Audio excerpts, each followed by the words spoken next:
Piers Morgan branded Hugh Grant the world's worst douchebag in a stormy rant delivered after the star appeared to roll his eyes at model Ashley Graham during a red carpet interview.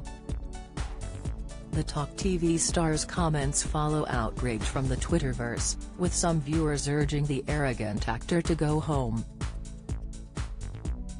Piers delivered a scathing critique of Hugh's appearance in his own uncensored Oscars version of The Bash, published in the New York Post, and declared him the winner in the biggest A-list-a-hole category.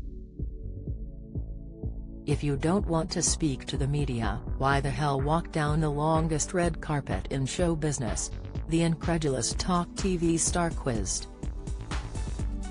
Ashley Graham, a 35-year-old plus-size model who has participated in catwalk shows for Dolce & Gabbana and Tommy Hilfiger and has been a backstage host at Miss Universe contests, was Hugh's interviewer for the occasion.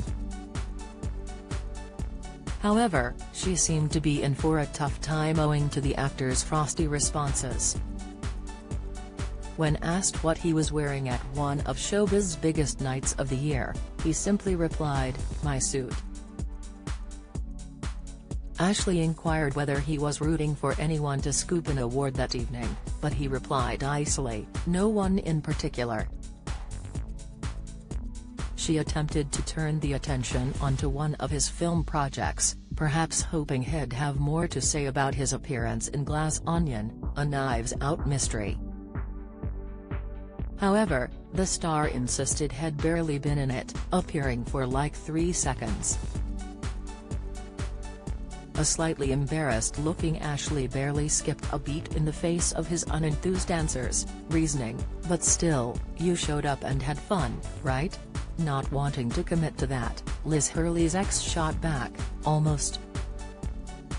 The most in-depth response that he gave during the interview was when he was asked what his favorite thing about the ceremony was.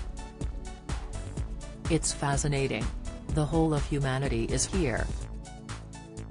It's a Vanity Fair," he told her. Yet Piers was aghast at his glib, surly answers, which he said sealed the 4 weddings and a funeral star's status as the world's worst thespian douchebag. He blasted his pathetically juvenile behavior and suggested that he seemed to delight in humiliating the interviewer with his flippant attitude. Piers wasn't the only person to notice and respond critically, with one viewer tweeting, "Is Hugh Grant just an arrogant D all the time?" As the Twitterverse questioned why he'd been so rude, one follower quipped, "Maybe he should stay home if he's too good for his industry of choice." Host Jimmy Kimmel also came under fire from Piers, but one of his jokes was especially memorable for the former Good Morning Britain star. "If anyone in this theatre commits an act of violence at any point during the show, you will be awarded the Oscar for Best Actor and permitted to give a 19-minute-long speech," he quipped, referencing Will Smith's infamous slap last year. However, Piers retorted today, "I can't have been the only viewer quietly hoping Will Smith might storm in again and whack Hugh Grant in his self-satisfied scrotum." Will received a 10-year ban from the Oscars and other Academy events last year after slapping comic Chris Rock for making a G.I. Jane about his wife, Jada Pinkett Smith.